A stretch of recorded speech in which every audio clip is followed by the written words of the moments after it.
Good morning, ladies and the gent at the back, the two gents. It's an absolute honor and privilege to be here. My name was shortened, which I'm not surprised because my surname is this long. My surname is actually Constantinides, and I'm not the current Miss Earth. I'm a former Miss Earth. It's no problem at all. I have many variations of my name, in fact. So. Constantine is perfect.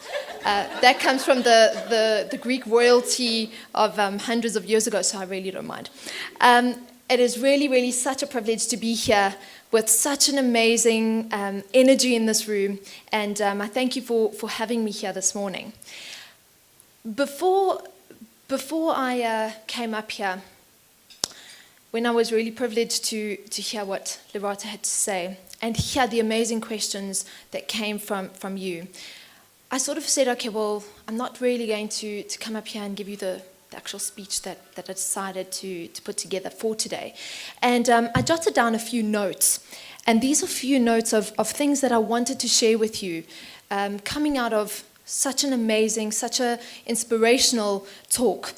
And if you will allow me, I've just jotted down some things, and I want to say a few things to you. So, just to give you a bit of background, I went to Mondial Primary, Mondial High School in the south of Joburg, and I don't know if anyone else that's in this room went to Mondial High or Mondial Primary. Okay, so I was very privileged to go to these schools and to get an education. When you grow up, you have this idea of where you want to go, what you want to do with your life. And I think it's really important that we grow up and we instill in children and in teenagers that we must dream and we must have a hope for something that's bigger than ourselves and our circumstance. And it's so strange how I have no doubt, because it's part of human nature, that I come up here and I stand here and you've already put me in a box. And we do this. We make sure that there's something that's pre-programmed in our minds. And we, in fact, will judge someone. I think it's within the first 30 seconds of seeing that person. That person doesn't even have to have spoken, but you will judge them and you will categorize them into a box. So I'd like to, for this reason, give you a bit of background about where I come from and the many, many challenges that I've faced as a young woman of South Africa. And all of these have been challenges that have molded and shaped who I am and where I'm going on my journey. I grew up in a very, very modest family. I've got a younger brother and sister. And, I grew up in a home where we could not afford to have more than one meal a day. And in fact, some of my fondest memories were sharing a meal with my father every single day. He'd put me on his lap and we would share a pie. And that's what he could afford and that's what we ate. So I don't come from a very rich background and I didn't get this private education. And I suppose I would fit into that kind of box and mold. However, I left high school and I decided that I was going to study. I worked as hard as I could. I got an exemption. I was accepted at university, and I was accepted on a bursary because my parents couldn't afford for me to study further. But during my school years, I was a young entrepreneur from probably about 5 or 6. I would collect things. I would make them into other things. I would cut up magazines. I would stick them into paper and make my own books and make people that I knew or people I would engage with buy the things that I had. And I'd make my own money that I could buy something at the tuck shop or buy something for my sister and I to play with. And I'd get very excited after I'd saved enough money to do something with that money. That money could maybe be 5, 10, 15 rand, but I'd really pride myself in this collection of money. So when I went to university and I was accepted and I got a bursary, my dream was always to study law and anthropology. And I started and I went through my first 2 years of, my first year of anthropology and law. I absolutely loved it. I was very passionate about what I was studying. And in my second year, I got a really terrifying notification that my bursary was being taken away. And my bursary was being taken away because by my surname they didn't realize that my tan wasn't dark enough, and because I was not a black young South African, I was not entitled to that bursary any longer, even though I had now been studying for 18 months. After applying for 7 other bursaries, which were all declined because of the same reason, I was forced to leave my studying. So I decided that I would continue and try to find ways, try to nurture this entrepreneurial spirit, and find ways to ensure that my younger brother and sister could choose to go into any school they wanted, and I would make sure that my goal was that I would get them a tertiary education. So I worked very, very hard, did all kinds of things, started a magazine. I think that came from the passion and the drive of magazines from when I was younger. I did that for about 6 years, and that was very successful, and this magazine focused specifically on the South African arts and entertainment industry. And when I was quite young, I finished school 2 years ahead of most of the age of the people that were in my class when we matriculated. So I was quite lucky because I got a bit of a head start in that way. When I was 17, I got to do some work overseas. I got a few modeling contracts. I did them because they were really fun, and it was commercials on TV and this and that, and I did them for the extra money. I went overseas, and unfortunately, I was... one day I'm going to write a book. I was part of a human trafficking syndicate, and I was captured in the Middle East, and they told me that, to cut a long story short, I wasn't going to come home. I wasn't allowed to tell anyone what was going on, otherwise they'd kill me.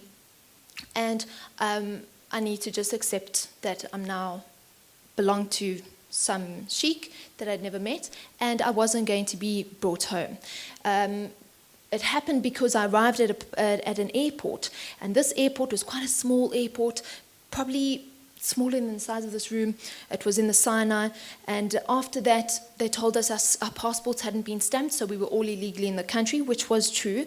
And when we handed our passports in, which one should never do when they're traveling, after about 5 days after everyone else got their passports, I realized I hadn't. And every time I asked questions, I realized something's not right. And when I put my foot down and said, I demand to have that passport because I'm leaving, they then locked me up and told me, well, I'm not going anywhere. However, as a young girl who was determined that I was going to be anyone's prisoner, even if I died trying, I was going to ensure that I got back home. And eventually I sold the story to a journalist at CNN in order for him to smuggle me through the Sinai Desert to get back to Cairo. And I made sure that I came back home. It took a long time, and it was a very scary journey, and one of the many, many challenges that I've had to face as a young girl. But it taught me that, unfortunately, we as women do not support other women enough. We do not stand by our sisters enough. And it's something we have to do. I realized at that time how many young girls are stuck behind very high walls in the Middle East and other parts of the world. But I wasn't going to be a statistic, and I wasn't going to be a subject of the situation. So for me, that was something. I came back, I continued to work. I didn't let that destroy me.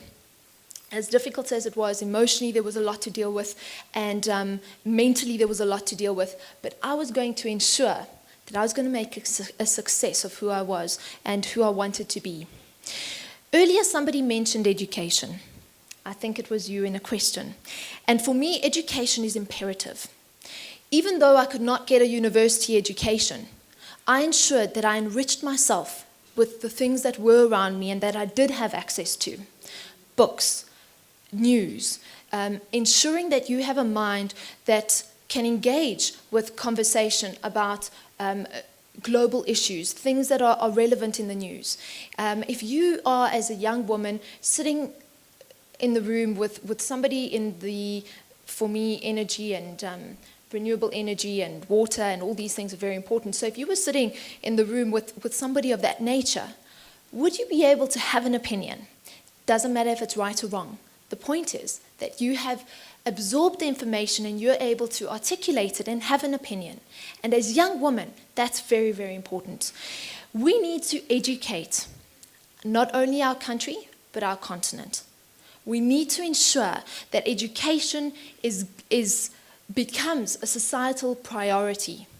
We have the right to an education, and not just any education, but a quality education. And as young women, I believe that we are at the forefront of this movement.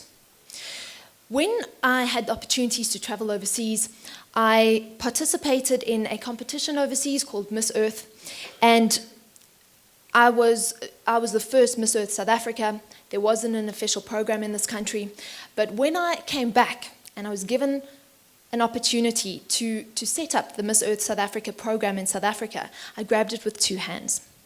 Now this became, for me, my opportunity to create a leadership program for young South African women.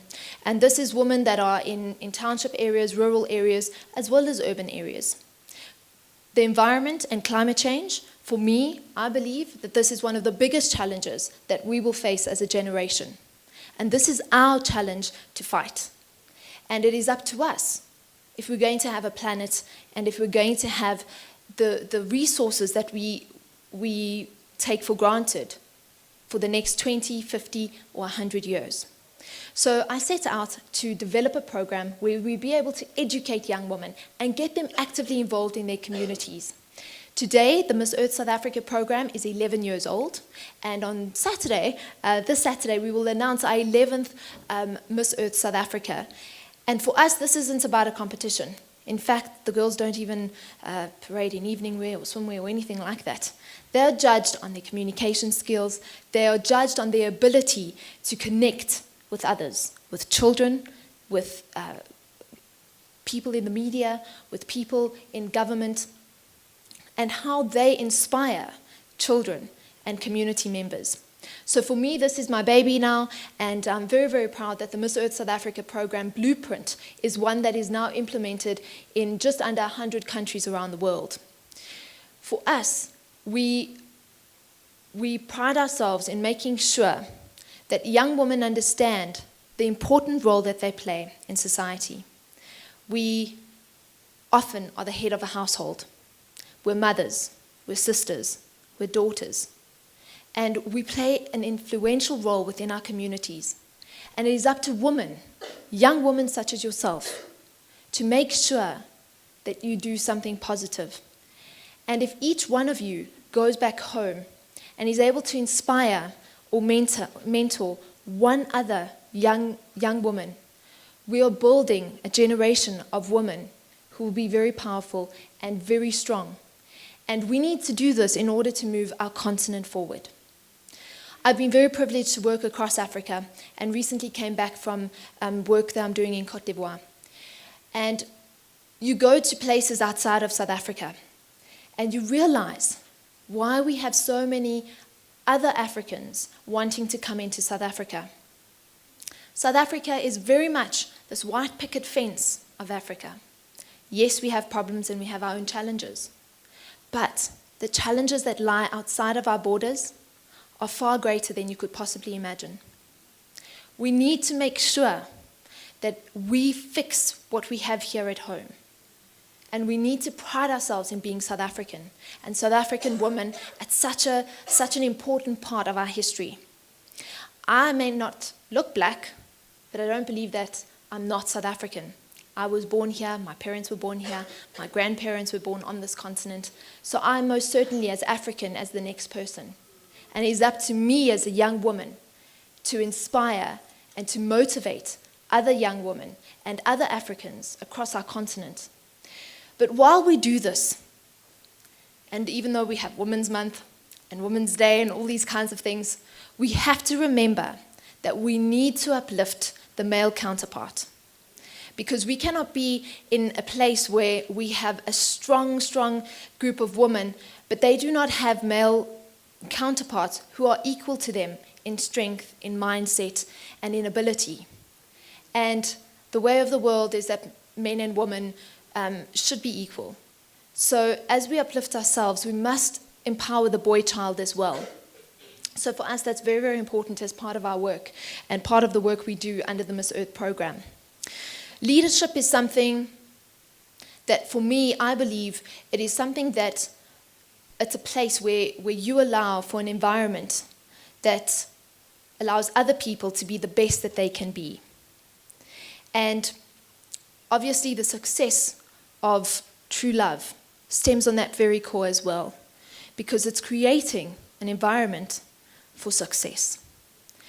And I've also been very, very privileged to talk quite extensively and share many conversations with the Vice-Chancellor of the University of Johannesburg. And this is a man who has also built a university and is driving on a path to create and inspire that excellence that each and every one of you leaves this university with. And as an alumni network, it is imperative that you shine outside of this space that you've grown in over however many years you're here at this university. We are all Africans, and it is up to us as women to ensure that we move our country forward and that we move our communities forward. It's important that we don't forget where we come from. We should never ever forget where we come from, because once we do that, we allow history to repeat itself. We allow the children that are left behind to live without dreams and hopes. I was very lucky to live for some time in Cambodia and Vietnam, in the slums. And I lived there to try to develop a community upliftment program where we would get the children who beg on the border to go to school. But they weren't going to school because AIDS in those countries is very rife. And there's no parents. With many of the children who are begging, there's no parents, so they live with the grandparents. And the grandparents are looking after children that the oldest child in the family could be about 25 and the youngest is 3. And they're about 7, 8 children. And this grandmother is living on a little grass hut on stilts in the middle of absolute squalor. And the children who beg are so poor that they don't even wear clothes. They cannot afford them. Not underwear, not anything. So they're absolutely naked and they're begging on the border just for $1. If they make $1 in that day, that's great, because that means they can have something to eat. And in this village that I lived, the staple diet were locusts and insects that are really quite... Sure, you can walk past trees and you can just pull them off. So they eat them because they're very rich in protein. The one thing I realized that in this country specifically, the children lack hope. They lack vision for a better future for themselves. So we really, really need to remember that hopes and dreams need to stay alive. And we need to encourage young children and young women to have hopes and dreams bigger than they can imagine possible. Because there is no such thing as impossible. Impossible is nothing. And I'd like to leave you with that thought, that impossible is nothing. Challenges happen everywhere. My sister, I'm very, very honored to be able to say that she got two degrees. She's a master's graduate and in 2 different fields of study, and she's a very, very successful young woman now. She is also working for the United Nations Environmental Program for Southern Africa, and she's the youth ambassador. And she does quite a bit of work with UJ in Soweto. And, you know, for me, my biggest thing was the next goal that I had to achieve when I couldn't achieve my own dreams. I had to reevaluate where I was and reevaluate my path. I couldn't put my dreams to rest. And that's exactly what I've done. So the way that I've gone about doing the work that I do might be unconventional, but I didn't put those dreams in a box and close them. My brother is in his 3rd year of architecture, and I've been able to put them both through university. And for me, that's a great honor. And because I never let go of those dreams that I had as a young girl, you have to work. And you have to work so perfectly, as Lerato said. You have to work at being excellent and being your best. And the next day, being better than you were the day before.